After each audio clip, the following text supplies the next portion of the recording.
नमस्कार भाई सबको। उम्मीद है आप सबकी तैयारी अच्छी चल रही होगी। तो हम आज एक मुद्दा जो पिछले 3-4 दिन से काफ़ी हाईलाइट है, गवर्नमेंट ने घोषणा की है, उसके बारे में बात करेंगे। एक 8वें वेतन आयोग के बारे में। तो इसमें जो बच्चे एग्ज़ाम की तैयारी कर रहे हैं तो उनके लिए क्या फ़ायदा होगा। वैसे तो इस वेतन आयोग के बारे में यूट्यूब पर हज़ारों वीडियो आ ली, कितना किसको क्या मिलना, सबने अपने अंदाज़ा लगा लगा कर मेरी वीडियो डाल रखी हैं, तो वहाँ से देख लेना आप उसके बारे में। लेकिन अपने को क्या फ़ायदा है, जो बच्चे तैयारी कर रहे हैं उनका क्या फ़ायदा होगा इस एग्ज़ाम से, क्या हमारे पेपर में आ सकता है, पहले क्या आया है, तो उसके बारे में आप एक 5-7 मिनट डिस्कस करेंगे। बहुत काम की चीज़ है ये, ठीक है। वेतन आयोग ये क्या है, गवर्नमेंट हर 10 साल में एक वेतन आयोग का गठन करती है। जैसे पिछला 2016 में जनवरी में हुआ था, ये हुआ जनवरी 2026 से लागू हो जाएगा, अगला जनवरी 36, ऐसे 10-10 साल में। तो जो पहला वेतन आयोग का गठन हुआ था वो जनवरी 1946 में हुआ था, ठीक है। और उसकी जो रिपोर्ट सौंपी गई थी वो मई 1947 में सौंपी गई थी। और जो पहले वेतन आयोग के अध्यक्ष थे वो जो सुप्रीम कोर्ट है उसके कोई न्यायाधीश थे पहले, श्री श्रीनिवास वरदाचरी, ठीक है। श्री श्रीनिवास वरदाचरी वो उसके पहले वेतन आयोग के अध्यक्ष थे। एक तो ये प्रश्न है, ये याद रख लेना, ठीक है। उसके बाद हम सीधी बात करेंगे 7वें वेतन आयोग की, ठीक है। 7वें वेतन आयोग 1 जनवरी 2016 में लागू हुआ था और ये इसके अध्यक्ष बनाए थे A.K. माथुर। उनका पूरा नाम है अशोक कुमार माथुर। जब से ये घोषणा हुई और 16 में जो पेपर हुए जितने भी, तकरीबन हर पेपर में घूम फिर के एक क्वेश्चन काफ़ी हाईलाइट रहा था कि 7वें वेतन आयोग के अध्यक्ष कौन बनाए गए हैं, श्री A.K. माथुर, अशोक कुमार माथुर, ठीक है। ये प्रश्न आया था। और अब है 8वां वेतन आयोग। तो 8वां वेतन आयोग के अंदर 3 सदस्य हैं, एक चेयरमैन है, 2 मेंबर हैं। और ये वेतन आयोग 1 जनवरी 2026 से लागू होगा। 18 महीने में जो कमेटी है वो अपनी रिपोर्ट प्रस्तुत करेगी गवर्नमेंट के सामने और फिर गवर्नमेंट इस पर जो भी डिसीजन लेना है वो लेगी। फिर 1 जनवरी 2026 से ही मिलेंगे जो भी मिलना है। ये जो ऑन सर्विस हैं कर्मचारी और जो पेंशनर हैं उन दोनों के लिए, दोनों का फायदा होगा इसमें वेतन आयोग में।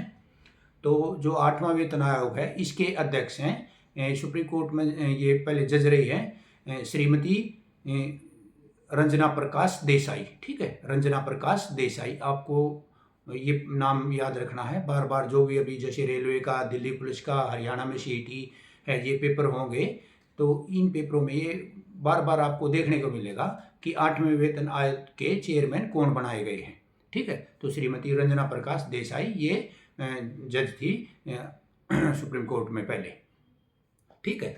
तो ये वित्त मंत्रालय के अंदर आता है वेतन आयोग। और इस वित्त मंत्रालय का एक विभाग होता है, वह विभाग डिपार्टमेंट ऑफ एक्सपेंडिचर, ये उसको उस डिपार्टमेंट के अंदर काम करता है, ठीक है।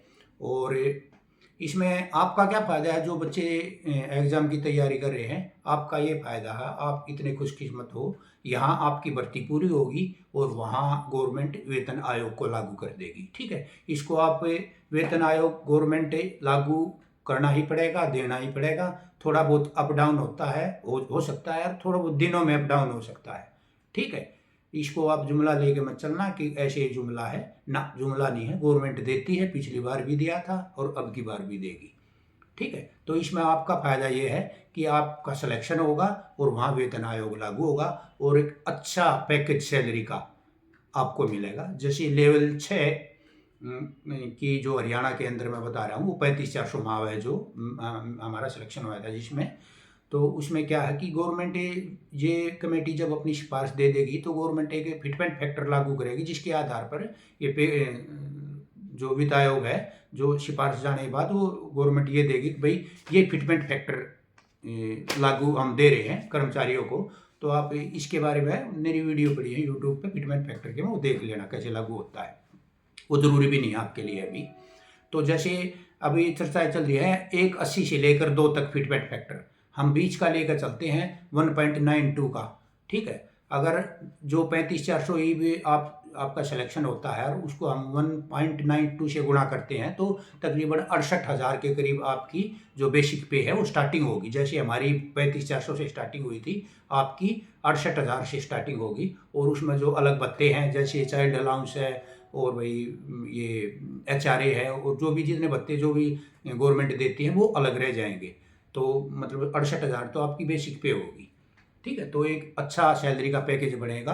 तो इस पे कमीशन को आप एक पॉजिटिव वे में लेकर चलो और ये मान के चलो कि गवर्नमेंट ने ये आपके लिए ही लागू किया है। ठीक है, इसी वे में चलो और जो भी जितनी मेहनत करी जा एडी चोटी का अपना जोर लगा दो। ठीक है, और अभी से सपने लेने लग जाओ कि पे कमीशन बैठ गया और हमारा सिलेक्शन पक्का है। ठीक है, जब तक नहीं सोचोगे तो काम पूरा कैसे होगा। ठीक है, सोचोगे तभी तो काम बनेगा। तो मेरा यही मकसद था ये छोटी वीडियो बनाने का कि जो बेरोजगार है उसको भी फायदा है, क्योंकि कल आप रोजगार पाओगे और पे कमीशन आपके सामने होगा। ठीक है, इसलिए अपने टाइम की वैल्यू समझो, एक सिलेक्टेड कंटेंट पढ़ो हैं और अपना सिलेक्शन लो। और अपना एक टेलीग्राम ग्रुप है HSSC गुरुकुल। ठीक है, इस वीडियो के डिस्क्रिप्शन में मैं लिंक डाल दूंगा। मैं उस पर India GK, Haryana GK, English और कंप्यूटर इन 4 सब्जेक्ट के सिलेक्टेड क्वेश्चन डालता हूं मैं। और यूट्यूब चैनल है HSSC गुरुकुल, वहाँ वीडियो डालता हूँ। अगर किसी ने ज्वाइन नहीं करा हो उसको ज्वाइन कर लो और अच्छे से अपनी तैयारी करो। ठीक है, बहुत बहुत धन्यवाद।